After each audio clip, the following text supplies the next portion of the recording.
Chapter 1. The Blue Flower.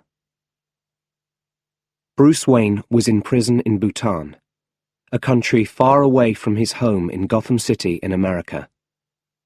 One day, he was waiting for breakfast with all the other prisoners. They stood in lines. After a long time, Bruce got his plate of horrible food. He took the plate and walked to a table. A very big man stood in front of him. "Give me your food," said the man. "No," Bruce said. The man hit Bruce in the face. Bruce dropped his plate and fell to the floor. When he got up, there were 7 big men in front of him. 2 of them took Bruce by the arms. He used his legs, hard, and they fell. Then, crack! At the sound of the gun, all the prisoners quickly got down on the floor. A prison officer took Bruce's arm. "You're coming with me," he said. "Why?" asked Bruce. "So I'm safe?" "No," said the officer. "So they're safe." The officer pushed Bruce into a room and closed the door with a bang. It was very dark in the room, but Bruce saw that he was not alone. There was a man in the corner. He didn't look like a prisoner. He wore good clothes. "My name is Ducard," he said. "I work for Raj Al Ghul. Do you know him?" "Is he a criminal?" Bruce asked. "He is not a criminal," said Ducard. "He is a great man, with very clever ideas. He knows that you're in trouble, Mr. Wayne. He wants to help you." Ducard walked to the door and shouted. The officer came and opened it. Ducard turned to Bruce. "There is a very special flower," he said. "It grows on the mountain near here. It's blue. Find it and take it to the top of the mountain. There, you will find the answer to your question." "And what is my question?" asked Bruce. "Where am I going?" said Ducard, and he left. Why is Ducard interested in me? How does he know about me? Bruce asked himself. He sat on the hard bed and began to think about his life. He remembered that terrible day in Gotham many years ago. He is a little boy. He is playing with his friend Rachel. They are running in the garden at his home, Wayne Manor. There is an old well in the garden. Bruce climbs onto the well and laughs. "Look at me, Rachel! Suddenly, he isn't laughing. He's shouting. "Help! Help! I'm falling!" And he falls down and down and down into the dark well. He hits the floor with a bang. "Ah! My leg!" he cries. It feels terrible. Then he hears some strange sounds. He isn't alone in the well. "Help! What is it?" He looks up and sees a cloud of terrible black things. Bats! They are flying towards him and into him. Their teeth are like knives. He thinks he's going to die. He makes himself into a ball and shouts, "Help! Help!" Then everything goes black. The next thing he remembers, he's in bed. The only person in the bedroom with him is Alfred. Alfred has always worked for the Wayne family. "You had a very bad fall, Master Bruce," says Alfred. "But you're going to be okay." Alfred waits for a moment. Then he asks, "Why do we fall, Master Bruce?" Bruce knows the answer, but he can't remember it. I can't remember, says Bruce. Tell me. We fall, says Alfred with a smile, so that we can learn to get up again. Bruce started to climb the mountain. He found the blue flower easily. He climbed higher. Up and up he went. It got colder and colder. Soon, he was walking on ice. It started to snow heavily. Bruce was cold and unhappy, and very tired. I have to get to the top, he thought, but I don't know if I can. Then at last he saw a big building. He pushed open the heavy door and went in. Raj Al Ghul was sitting in a big chair. Dukhard was next to him, and there was a line of ninjas with swords in their hands, ready to fight. Bruce was frightened. He quickly showed them the blue flower in his hand. Dukhard took the flower. "Are you ready to start?" he asked. "Ready?" "Oh no," Bruce said. "I'm so tired." Dukhard threw him to the floor. "You must always be ready," he said. "Here we will teach you to be ready." One day, Dukhard said to Bruce, "You're not frightened of me, are you, Bruce? What are you frightened of?" "Bats," answered Bruce, and he told Dukhard about the bats in the well. "My father told me something important about the bats in the well. He said, 'The bats flew at you because they were frightened of you. All things are frightened of something, even scary things like bats.' I didn't know that. My father was very clever. I loved him very much. But soon after that, he died. A criminal killed both my parents. His name was Joe Chill." It's the evening. They are at a play. Suddenly, there are bats in the show. They fly around above the singers and dancers.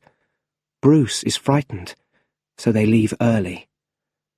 But in the street outside, there is a man with a gun. He wants money. He takes their money, but he wants more. And then, bang! He fires his gun.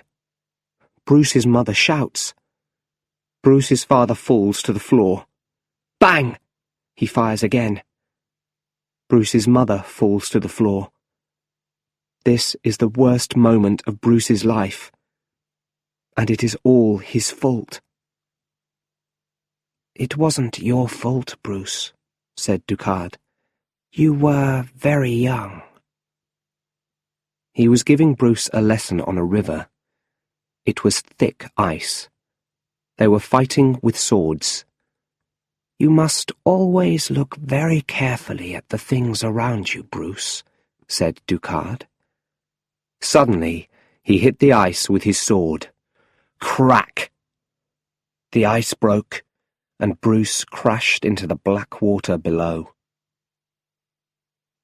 Bruce had lessons with Dukhard for many months. He learned to fight with his hands and his feet. He learned to fight with a sword and climb tall buildings quickly and quietly. He learned many things, but most of all, he learned to use his ears and eyes, and he learned how to think quickly. "It's time to test you," said Dukhard one day. "Today, you must fight all the ninjas." So Bruce fought all the ninjas with his sword. It was a very long fight, but in the end he won. "You fight very well now," said Dukhard. "I think you are ready."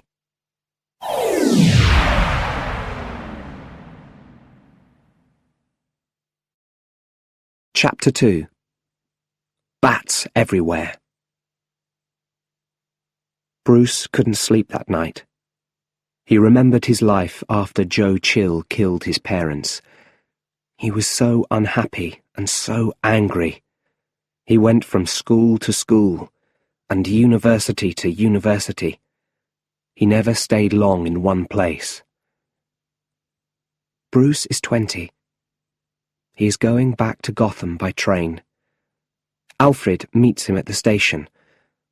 On the way to Wayne Manor, he sees that everything is different. Everywhere is dirty. Many houses are empty, many shops are closed. People are sleeping on the streets. "Things are very bad in Gotham now, Master Bruce," Alfred tells him. "But Wayne Manor is still your home. Your father was a great man, and one day you will be a great man too." It is the afternoon on the same day. Bruce is sitting on his bed. Joe Chill will be free today, he thinks. He killed my parents 12 years ago, and today I'm going to kill him. He takes a gun out of his bag. His old friend Rachel comes to the house. She is an assistant district attorney, an important lawyer in Gotham now. "Wow," he thinks when he sees her. "She is so beautiful." They drive to the prison. "Why are they freeing Joe Chill today?" he asks. "When he was in prison, he was in a room with Carmine Falcone, the famous criminal," Rachel explains. "They talked, and he learned lots of things about Falcone. He's going to give that information to the police." They arrive outside the prison. The newspaper people are waiting. Joe Chill comes out. There are police all around him. Bruce gets out of Rachel's car and walks towards Chill. He has his hand in his pocket, on his gun. But, suddenly, a blonde woman pushes through the people. She runs up to Chill. She has a gun in her hand. "Falcone says, 'Hi, Joe,'" she shouts. Bang! Bang! She kills Joe Chill. Joe Chill was dead, but Bruce didn't feel better. It wasn't the answer. Ducard took Bruce's blue flower. He pulled the dry flower into little pieces and made a small fire with it. "Smell your flower now," he said to Bruce. Bruce put his nose near the smoke. The smell was terrible. He suddenly started to remember the worst days of his life. He was falling down the well. He was seeing his parents' blood in the street. "You are frightened of these things. Look at them. Fight them. Now," said Ducard. He pointed to a large wooden box. Bruce opened it. Whoosh! Hundreds of bats flew out of the box. Bruce wanted to shout and run, but he didn't. "No," he thought, "I must be strong." He stood there quietly. He didn't move. He didn't say a word. "Well done," said Raj Al Ghul. "You are not frightened now. You are ready to join my ninjas." He gave Bruce a light. "Take this light and give your life to me." Bruce took the light. "Where must I go with your men?" he asked. "To Gotham," answered Raj Al Ghul. "Gotham must die. You must kill all the people there." "No!" shouted Bruce. This could not be real. "We have taught you many things," said Raj Al Ghul. "Now you must do this for us." "I won't do it!" shouted Bruce. He threw the light on the wooden floor. It broke. A fire started and moved quickly around the room. It grew and grew.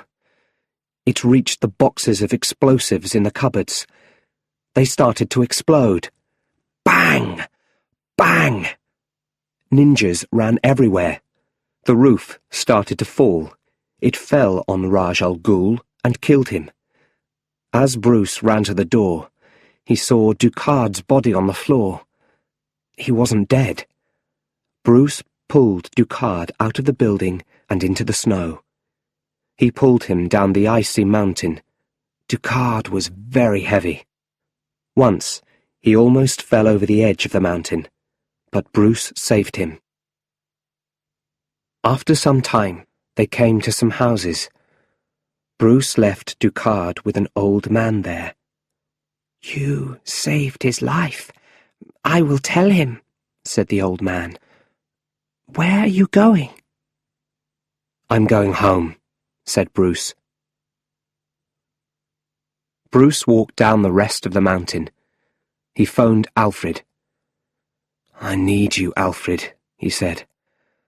"Please come and get me." Alfred flew to Bhutan in the Wayne family plane and took Bruce back to Gotham. He told Bruce all about the terrible changes in Gotham. Carmine Falcone was the crime boss in the city now. Everyone was frightened of him. And William Earl sat in Bruce's father's chair at Wayne Enterprises, the Wayne family business in Wayne Tower. "Bruce Wayne is dead," Earl told everyone. "I'm the boss now." Bruce listened carefully to Alfred. "I'm going to save Gotham, Alfred," he said. When they arrived home at Wayne Manor, Bruce saw a small black thing high on the wall. "What's that, Alfred?" he asked. "It's a bat, sir," answered Alfred. "There are lots of bats around here." Bruce suddenly ran out of the house. He ran to the well in the garden and climbed down and down. He reached the floor. It was very dark, but he could feel a cold wind. He found a hole in the wall and climbed through. He could hear water. It was quite near. He followed the black walls until they opened into a big cave. A river ran through the cave, and everywhere there were bats. Hundreds and hundreds of bats. Bruce smiled. The next morning, Bruce put on a new suit and went to Wayne Tower. The woman at the front desk at Wayne Enterprises tried to stop him.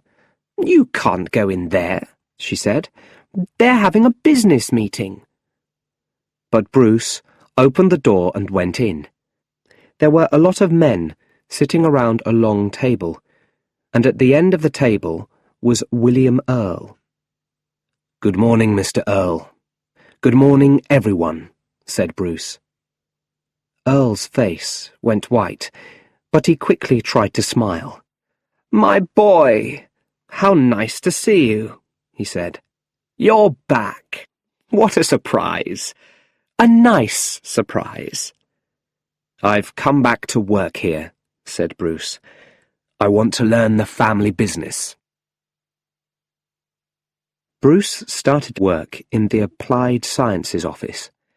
This was the New Ideas office, but Wayne Enterprises didn't seem to be very interested in new ideas these days. The only other person in the office was Lucius Fox.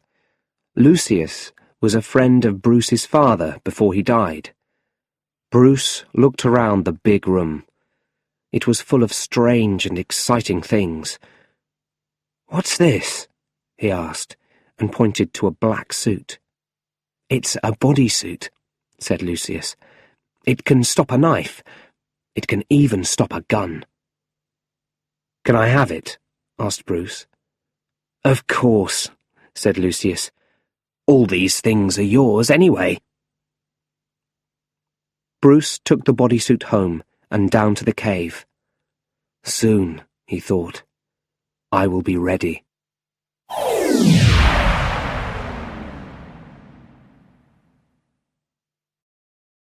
Chapter 3. A Man of the Night. The night his parents died, Bruce waited a long time at the police station. One of the police officers there was very kind to him. His name was Sergeant James Gordon. Bruce knew that he was a good police officer. He wanted to talk to Gordon now. But he didn't go as Bruce. He put on his black bodysuit and a mask. When Batman appeared in Gordon's office, the sergeant was surprised and frightened. "Who are you?" he asked. "What do you want?" "Don't be frightened, Sergeant Gordon," said Batman. "I need your help. I know Carmine Falcone is the biggest criminal in Gotham. Why is everyone frightened of him? Why does no one stop him?" "Because," said Gordon, "he pays all the important people in Gotham." Bruce went to the river for the first time in many years. There were lots of people there. They didn't have homes. They slept in the streets every night. Some people were standing around a fire. Bruce stood with them and warmed his hands. He looked across the street and pointed to a door. "Is that Carmine Falcone's club?" he asked.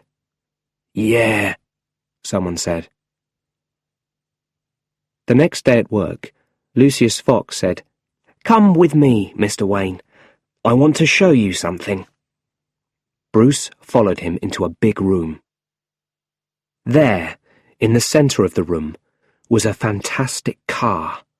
A few moments later, they were in the car, and Bruce was driving it faster and faster along the road. "Go slower, Mr. Wayne!" shouted Lucius. "No way!" shouted Bruce. "This is fantastic! This isn't an ordinary car. It's more like a plane. Can I have it?"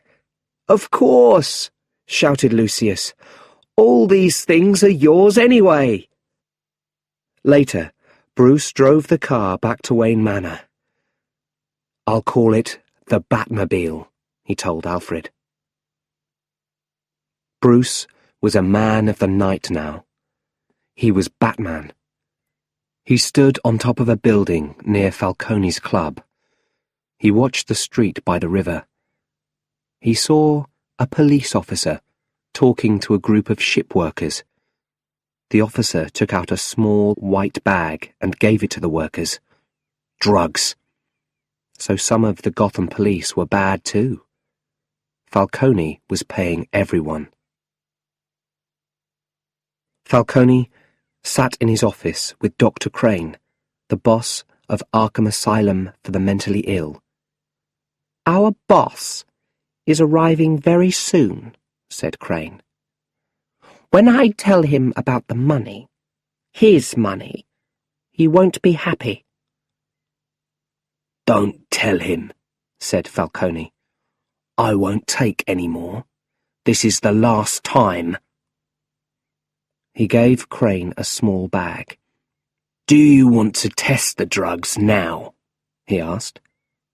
Suddenly, there was a loud bang and the sound of guns. Crane quickly escaped through the door. Batman flew into the room. "What are you?" asked Falcone. "I'm Batman. Everything changes tonight." Batman crossed the city to Rachel's house. He climbed through her bedroom window. "Rachel, wake up," he said. "I want to tell you something. Everything changes tonight." "And who are you?" "A friend. I want to do good like you. I want to fight the bad people of Gotham." Sergeant Gordon arrived at the river. A lot of newspaper people were there. They were taking photos. Next to a ship, there was a large box full of small bags of drugs. Falcone's men were lying behind the box. "Fantastic," said Gordon. "Where's Falcone? He always escapes trouble." "Not this time. Look, he's over there," someone said. Gordon looked. There was a big light next to the river. A man was lying across the light. He wasn't moving. It was Falcone. Rachel read the newspaper the next day and saw the photo of Falcone on the front page. She smiled. At the police station, Sergeant Gordon's boss was very angry. "Who did this to Falcone?" he shouted. "Find him fast. The police look stupid because of him." "I think he's trying to help us, sir," Gordon said. "We don't need his help," shouted his boss. "Well, I think we probably do," thought Gordon, but he didn't say anything. Dr. Crane was visiting Falcone at the police station. "Tell the police I'm mentally ill," Falcone said to him, "or I'll tell them about you and the drugs." Crane was angry. "What do you know about me and the drugs?" he asked. "I know that you test them on people in your hospital," said Falcone. "I know the boss is planning something big." "Would you like to see my mask?" said Dr. Crane suddenly. "I use it in my tests. People are very frightened of it. They don't like it at all." He opened his bag and took out a horrible mask. He put it on. "How do I look?" Whoosh! Suddenly, white smoke came out of his bag. Falcone tried to shout, but his nose and his mouth were on fire. Water came out of his eyes. He saw horrible things in front of his eyes. Crane quickly put the mask back in his bag and shut it. He called a police officer. "I think Mr. Falcone is certainly mentally ill," he said to the officer. "We'll move Mr. Falcone to Arkham Asylum. We can take care of him there." Earl was angry. Bruce Wayne was back in Gotham. Earl wanted to sell Wayne Enterprises for a lot of money, but now he couldn't. And now he had another problem. His number 2 at Wayne Enterprises, Rogers, was telling him about it. "One of our biggest ships has disappeared," said Rogers. "There's a big, expensive machine on that ship," said Earl. "A very dangerous machine that can change water into steam."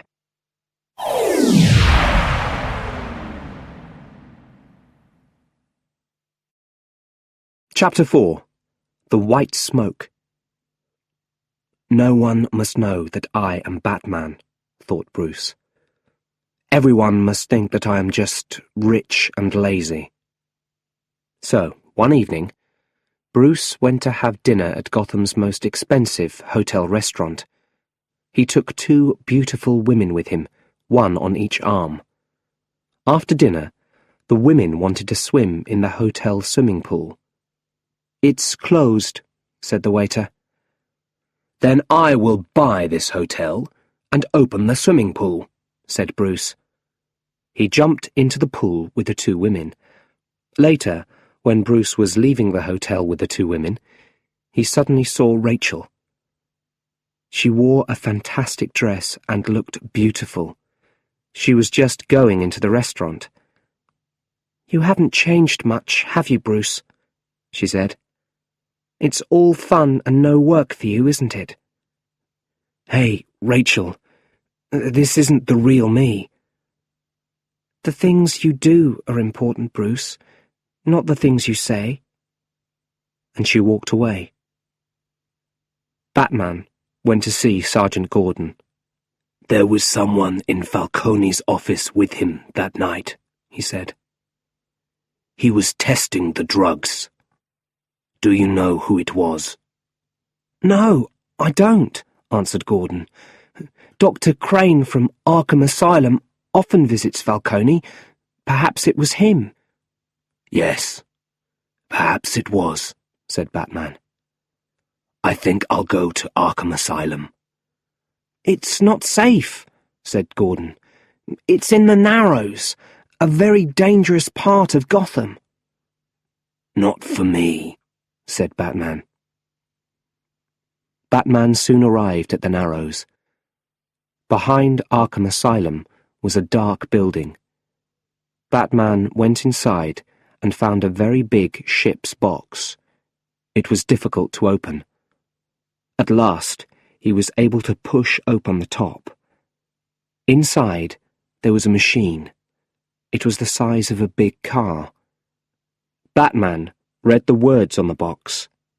"Wayne Enterprises, 47B1ME. Two people came into the building. One was a ship worker. The other was a man in a dark suit. They didn't see Batman. "What are the boss's orders?" asked the man in the dark suit. "We keep the machine here until he's ready," said the ship worker. "Fine," said the man in the dark suit. It was Dr. Crane. Batman suddenly flew from the box to the floor. "No, it isn't fine," he said. He hit the ship worker in the face and he fell to the floor. Crane quickly put on his mask and then he waved his arm at Batman. Whoosh! A cloud of white smoke came out of his coat. Batman's nose and mouth were suddenly on fire. He started to see all the worst things from his life in front of his eyes. "I've felt this way before," he thought. "But where?" Then he remembered Raj Al Ghul, the wooden box, the bats, the building on fire. He got to the window on his hands and feet. Crane watched him. "You're going to die, Batman," he said. Batman climbed slowly through the window, up the wall and onto the roof. He pulled out his mobile phone. "Alfred," he said. "Alfred, I need you. Please, come quickly. I'm ill, and I need a blood test." Terrible thoughts were now in Bruce's head.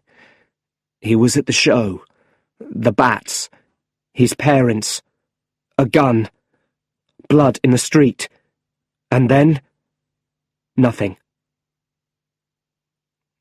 He opened his eyes. He was home in his bedroom. Alfred came in. "How long have I been asleep?" Bruce asked. 2 days, sir," answered Alfred. "It's your birthday today." "It was the white smoke," said Bruce. "Luckily, there wasn't very much of it. But I've felt like that once before in my life. On the mountain in Bhutan. But this time it seemed much stronger." "I've got the results of the blood test," said Alfred.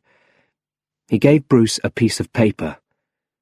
"It's a very dangerous drug," he said. "It can kill people. But I know someone who can make an antidote."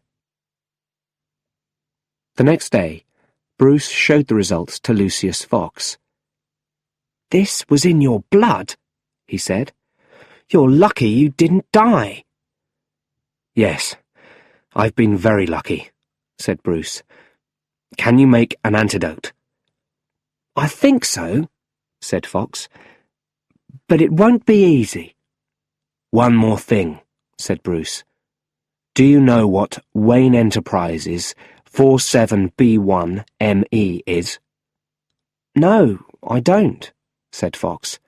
"But I can probably find out." Sergeant Gordon went to see Rachel. "Will Falcone go to prison this time?" he asked her. I think so, said Rachel. It's in all the newspapers.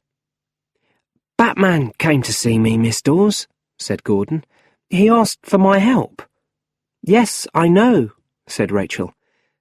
He came to see me, too. We're working with a man in a mask, Sergeant Gordon. Perhaps he's dangerous. I don't think so, said Gordon. He's done lots of good things already. The door opened and Bruce Wayne came in. Oh, sorry, he said. I'll come back later. Gordon knew Bruce Wayne from the newspapers. It's okay, Mr. Wayne, he said. I was just leaving. He went out. What do you want, Bruce? Rachel asked angrily. I want to invite you to a party tonight, he said, and to say I'm sorry. Rachel smiled. She could never be really cross with him. Where's the party? It's at home, at Wayne Manor, he said. An officer opened the door. They've moved Falcone from the police station to Arkham Asylum, he said. Who decided that? Asked Rachel. The boss there, Dr. Crane. Rachel quickly put some things into a bag. I have to go, she said to Bruce, and I don't think I can come to your party tonight. I'm sorry. She opened the door and turned to Bruce. Happy birthday, Bruce, she said.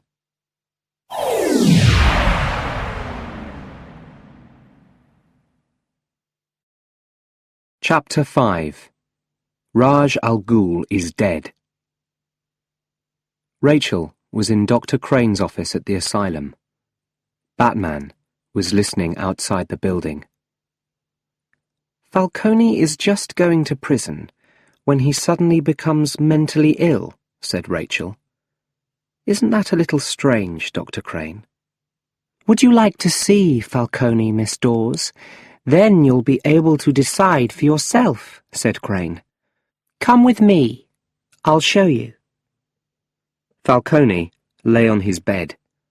He couldn't move. Mask! Mask! Mask! He was saying. You've given him drugs, said Rachel. Yes, of course, said Crane. We give drugs to all our people here. It's a hospital.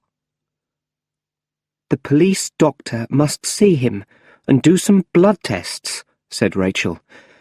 I'm going to call him right now. Very well, said Crane. Come this way. They went down some stairs and came to a door. It had an electronic lock. Crane put some numbers in, and it opened. They turned right and walked to a large room. There were hundreds of small blue bags on the tables. People in white coats were working at the tables. We make our drugs here, said Crane. Rachel turned and ran. She got to the door, but Crane had locked it again. She pushed different numbers. Nothing happened. Suddenly, a horrible masked man appeared next to her, and then a cloud of white smoke. Rachel lay on a table. Who knows you're here? Shouted Crane. I want to know before I kill you. What do we do now? Asked one of the men. Call the police, said Crane. You want the police here? Asked the other man. He was surprised. Batman's here, said Crane. I'm sure of it. The police will catch him. Suddenly, a black thing flew at them and hit the two men. They fell to the floor. Batman looked around. Where was Crane? He heard a sound behind him and turned. In the dark, he saw a mask and a hand. Batman pulled the mask off Crane's face. He held Crane's hand under his own nose. Smoke came from a bottle inside Crane's coat. White smoke. Whoosh! Crane's body dropped to the floor. Who are you working for? Shouted Batman. Who's your boss? Ra's al Ghul, said Crane. He spoke with great difficulty. Ra's al Ghul is dead, Crane, said Batman. Who are you really working for? Crane's eyes closed. He said only a few words. Mask. Drugs. Smoke. Water. Steam. There was a loud voice outside. Batman! Come out! There are police everywhere. We are all around the building. You can't escape. Batman found Rachel. He took her in his arms and climbed up to the roof. Sergeant Gordon went into the building to find Batman. He started to climb the stairs. Suddenly, he felt an arm around him, and he was flying up and up. Batman dropped him carefully onto the roof. Then Gordon saw Rachel lying there. "What's happened to her?" he asked. Crane gave her a dangerous drug, said Batman. She'll die very soon. I must get the antidote for her. "How will you escape?" asked Gordon. I'm going to call for help, said Batman. He pushed something on his shoe. It made a very high sound. A big, black cloud started to grow in the sky above Gotham. It grew and moved nearer and nearer. Finally, it came down on the hospital roof. Bats! Thousands of bats! They flew all around Bruce and Rachel. The bats hid Batman and Rachel until they reached the Batmobile. Batman drove home to the Batcave. When they arrived, Bruce looked at Rachel carefully. Her eyes were closed and she wasn't moving. She was cold. He carried her from the Batmobile to the work table. He gave her the antidote. He hoped that it wasn't too late. At Arkham Asylum, there were police everywhere. A young police officer ran over to Sergeant Gordon. "Sir," he shouted, "there's something that you must see." Gordon followed him into another big room. In the centre of the floor was a small door. It was open. Gordon looked through the door and saw the river below. There were 5 or 6 large bottles next to the door. "They've used the river for something," said Gordon. "But what?" He looked at the bottles. "I want to speak to someone at the water office," he shouted. "Now!" Rachel woke up. She felt terrible. "How do you feel?" someone asked. She knew the voice. She looked at the face. It was Batman. "Where am I?" she asked. "Why did you bring me here?" "You were very ill," he said. "I rescued you." "I remember now. That horrible mask," she said. "It was Crane. I must tell Sergeant Gordon." She tried to move. "No, don't get up. Stay where you are," said Batman. "Sergeant Gordon has got Crane already." "Why did you save my life?" she asked. "Gotham needs you," he said. "Here, take this. It will help you sleep. When you wake up, please find Sergeant Gordon. Give him these." He held up 2 small bottles. "Only Gordon. No one else." "What are they?" she asked. "The antidote to this killer drug," said Batman. "1 bottle is for Gordon himself. He can use the other bottle to make some more of the antidote for everyone." "Crane wasn't the boss. "He was working for someone else," Rachel said. "Something Al Ghul." "Raj Al Ghul," said Batman.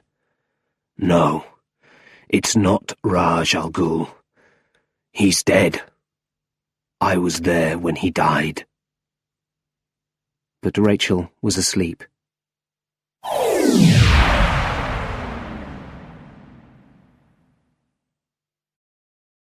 Chapter 6. A Surprise Guest. In the empty workroom, Sergeant Gordon was talking on the phone. "Someone has put a dangerous drug into the city's water," Gordon said. "Well, we test the water every day," answered the man from the water office, "and today's results seem fine." "Perhaps it's safe to drink, but dangerous to smell," said Gordon.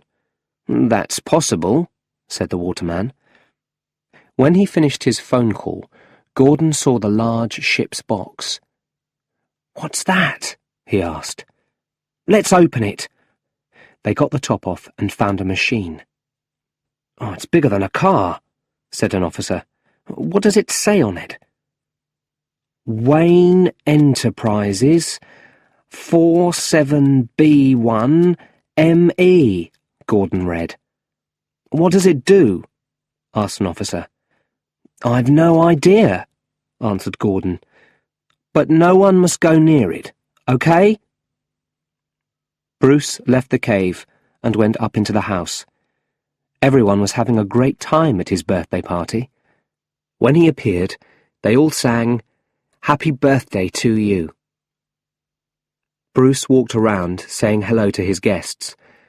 Finally, he found the person he wanted, Lucius Fox. "That machine," he said quietly. "Have you found out anything?"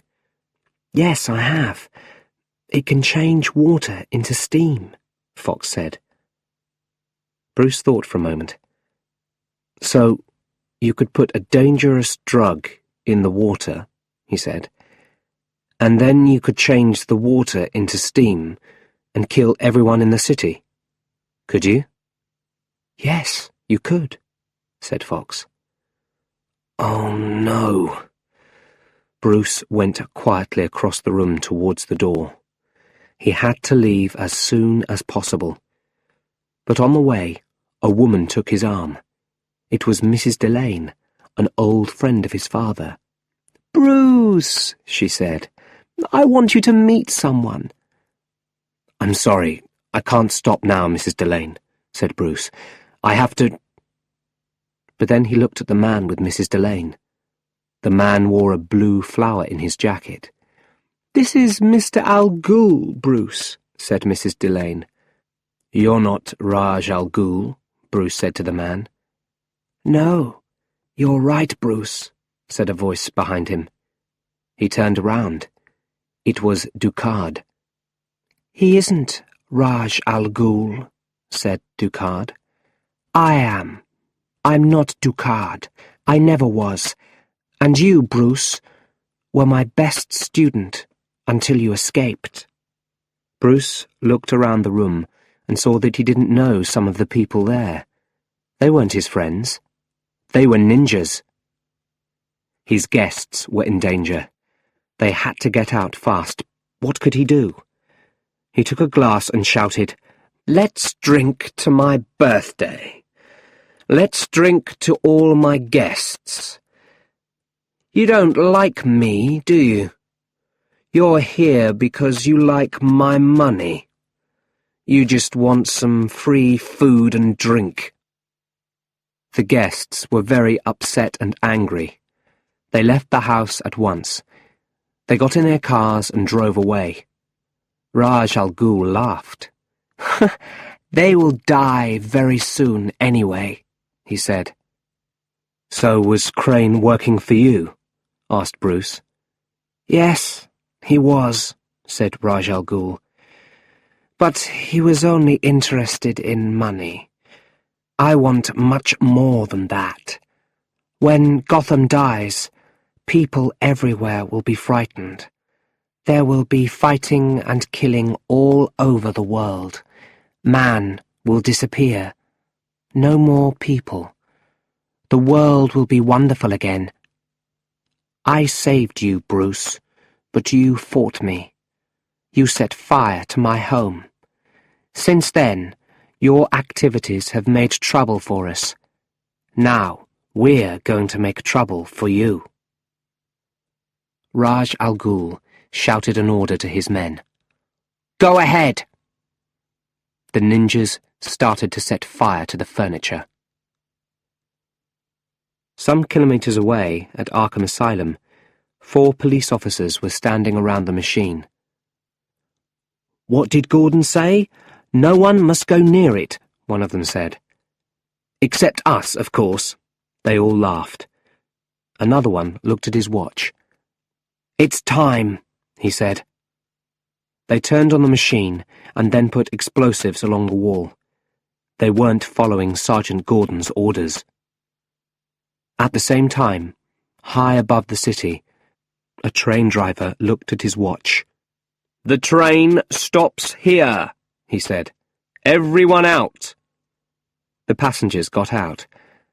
The same thing was happening on buses and trains all over the city. Everything in Gotham stopped. Sergeant Gordon was standing outside Arkham Asylum. Rachel ran towards him. She gave him the 2 small bottles. These are from Batman. Foom! Before he could answer, there was a big explosion. Gordon ran towards the room with the machine. There was no wall. 4 police officers were pushing the machine outside. One of them pushed something on the machine. It started to make a strange sound. Foom! There was a second explosion. Foom! Then another. Foom! Then another.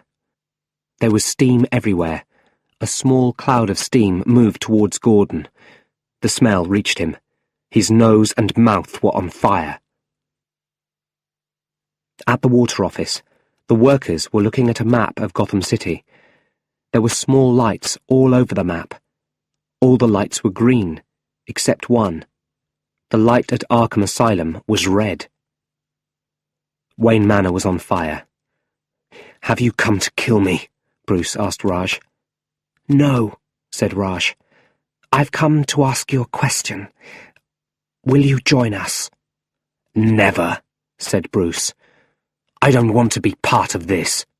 Then fight me, said Raj, and die with Gotham. He took out a sword. They fought and fought, until finally Bruce stood over Raj with his sword above Raj's head. You taught me very well, Raj, he said.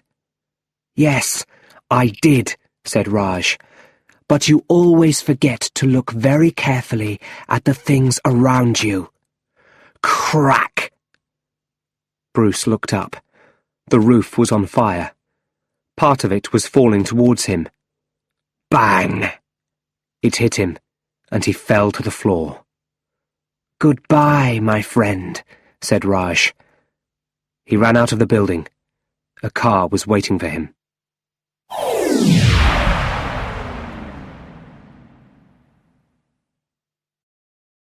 Chapter 7. Crash. Master Bruce! Master Bruce! Get up! Bruce opened his eyes. Alfred was next to him, and a part of the roof lay on top of him. Push, said Alfred. You're strong. You can do it. Bruce pushed, and finally, Alfred moved the piece of roof to one side. Bruce got up, and they escaped to the cave below. Oh, Alfred, he said, what have I done? Wayne Manor is on fire, and I can't help Gotham. I've made so many mistakes. Alfred smiled. And why do we fall, sir? He asked. We fall, said Bruce, so that we can learn to get up again. I must go.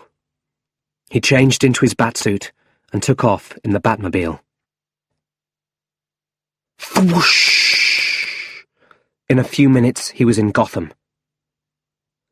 The criminals from Arkham Asylum were running everywhere. They were shouting and dancing and breaking things. Rachel watched. Above her, a train stopped. Some men in masks started to move a large machine onto it. She ran to find Sergeant Gordon in the asylum. He was sitting on the floor. She could see that he was very ill. He needed the antidote fast. She took one of the bottles out of his pocket. "It's okay," she said. "I can help you." Rachel gave Gordon the antidote, and he slowly started to feel better. The people from the asylum were shouting and coming nearer. They were feeling bad from the white cloud. Suddenly, they started running towards Rachel and Gordon. "Oh no," thought Rachel. "They're going to kill us." Whom! The Batmobile arrived from nowhere. Batman ran towards Rachel. He gave Gordon the keys to the Batmobile. "Drive carefully," he said. Batman took Rachel in his arms and climbed up to the roof with her, above the dangerous cloud. Gordon ran to the Batmobile. From the roof, Rachel and Batman could see all of Gotham. "They were putting a large machine onto the train," said Rachel. Just then, the train started to move. Batman suddenly understood. "Of course," he said. "The railway line runs exactly over the river next to Wayne Tower. Raj is going to use the machine there. He's going to turn the city's water into steam. He's going to kill everyone." Batman moved to the edge of the roof. "Batman, don't jump," said Rachel. "You could die. Please tell me your name." "The things I do are important, not the things I say." "Bruce? Bruce!" shouted Rachel. But Batman couldn't hear. He was flying down. He landed on the roof of the train and held on. Bang! Bang! Bang!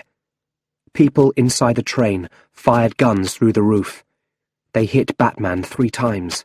He fell off the roof. The ninjas in the last car of the train looked out of the window. First, they looked up. No Batman. Then they looked down. Batman was still there. He was hanging from a long line, flying from side to side under the train. On the street below the train, there was a ninja in the back of a green car. He was pointing his machine gun at Batman. Gordon came around the corner in the Batmobile. He was driving very fast. Kazam! He hit the green car. It crashed and exploded into a ball of fire. Batman climbed up the line to the train. He got into the last car and finished the ninjas there. Then he went to the front of the train. When he reached the first car, Raj turned. His mouth opened. "You!" he said. He took out his sword and ran at Batman. Batman quickly moved to the front edge of the train. Raj lifted his sword over Batman's head. Batman held it and broke it in 2. The train was moving nearer and nearer to the center of Gotham. It was moving nearer and nearer to Wayne Tower. "I must stop the train," thought Batman. He reached out of the front of the train and threw Raj al Ghul's sword under the wheels. There was a terrible noise. Raj threw himself onto Batman and put his hands over his mouth and nose. Batman couldn't move. Everything started to go black. "Now you're really frightened, aren't you?" said Raj. Batman looked into Raj's face. He saw the end of the world there. That made Batman angry. And when he was angry, he was strong. He suddenly pushed hard against Raj and flew out of the train and into the sky. Raj looked up in surprise and anger. Then he was very frightened. The train was going to crash in less than a second. It came off the railway line and fell down and down, and then crash! It landed in the car park in front of Wayne Tower and exploded into a ball of fire. Soon, all the bad guys were in prison or out of a job. The people of Gotham began to build their great city again. Everyone wanted to work together now. William Earl walked into his office the day after the train crash. He found Lucius Fox behind his desk. "What are you doing in my office?" he asked. "It's my office now," said Fox happily. "I'm the new boss of Wayne Enterprises." "Who says?" Earl asked. "I say," said Bruce from behind Earl. "It's my business. Goodbye, Mr. Earl." There were builders at Wayne Manor. They were slowly and carefully building a new house, exactly like the old one. Bruce went to the old well in the garden. He put a big piece of wood across the top. Rachel was there with him. "I fell down this well a long time ago. Do you remember?" he asked her. "Of course," she answered. "Things were never the same after that," he said. "What was different?" she asked. Bruce put another piece of wood across the well. Now it was completely closed. "I wasn't a child anymore," he said. "I began to be a man." "You're a great man, Bruce," she said.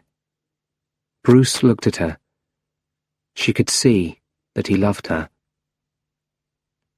"There's no place for me between Batman and Bruce Wayne," she said.